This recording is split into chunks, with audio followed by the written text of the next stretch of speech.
নমস্কার বন্ধুরা, আমার চ্যানেল ঝালমুড়িতে আপনাদের সকলকে স্বাগত। আজ সকাল থেকে প্রচণ্ড পরিমাণে বৃষ্টি পড়ছে, আকাশের মুখ ভার। সকাল থেকে অনবরত বৃষ্টি হয়ে যাচ্ছে, থামার কোনো লক্ষণ দেখা যাচ্ছে না। আর এই বৃষ্টির মধ্যে খিচুড়ি আর বেগুন ভাজা তো সকলেই প্রিয়, তাই আজ মাকে বলেছি খিচুড়ি বানাতে। এই খিচুড়ি রেসিপিটা আপনাদের সাথে শেয়ার করছি, চলুন দেখে নেওয়া যাক মা কীভাবে খিচুড়িটা বানায়। গরম কড়াইয়ের মধ্যে মুগ ডালটাকে একটু নেড়ে নেওয়া হচ্ছে। তারপর এটাকে ভালোভাবে ধুয়ে প্রেসার কুকারের মধ্যে সেদ্ধ করতে দেওয়া হবে। এরপর একটু মুসুর ডাল নিয়ে সেটাকে ধুয়ে প্রেসার কুকারের মধ্যে দিয়ে সেদ্ধ করা হচ্ছে। ডালটা সেদ্ধ হচ্ছে, এর মধ্যে সব সবজিগুলো কেটে নেওয়া হচ্ছে। প্রথমে গাজর, ফুলকপি, কুমড়ো, আলু, বেগুন, টমেটো সব সবজিগুলোকে কেটে ভালোভাবে ধুয়ে পরিষ্কার করে রাখা হচ্ছে। এখানে আমরা কিছু সবজি ভাজার জন্য আলাদাভাবে কেটে তুলে রেখেছি। এখানে একটা পাত্রের মধ্যে গরম জল করে নেওয়া হচ্ছে। জলটা গরম হতে হতে কড়াইয়ের মধ্যে তেল দিয়ে দেব।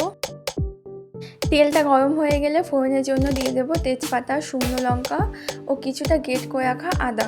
এবার এটাকে ভালোভাবে নিয়ে নিলাম। এবার কেটে রাখা সবজিগুলোকে দিয়ে দেব। এরপর দিয়ে দিচ্ছি একটু লবণ ও হলুদ। তারপর সবজিটাকে ভালোভাবে নেড়ে সেদ্ধ করার জন্য একটু ঢাকা দিয়ে 5 মিনিট ঢাকা দিয়ে রাখবো।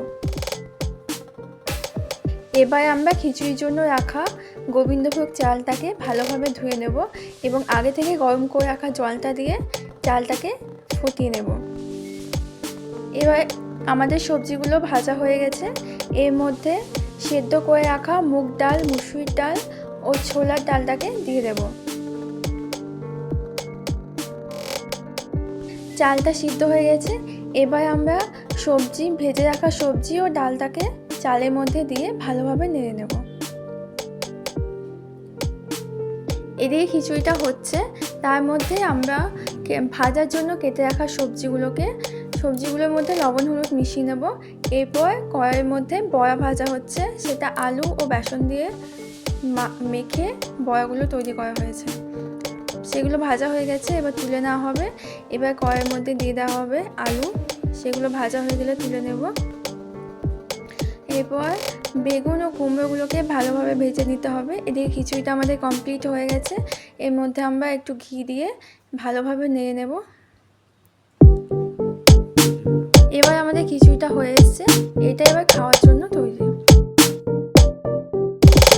এইভাবে খিচুড়ি বানালে সেটা খেতে খুবই সুস্বাদু হয়।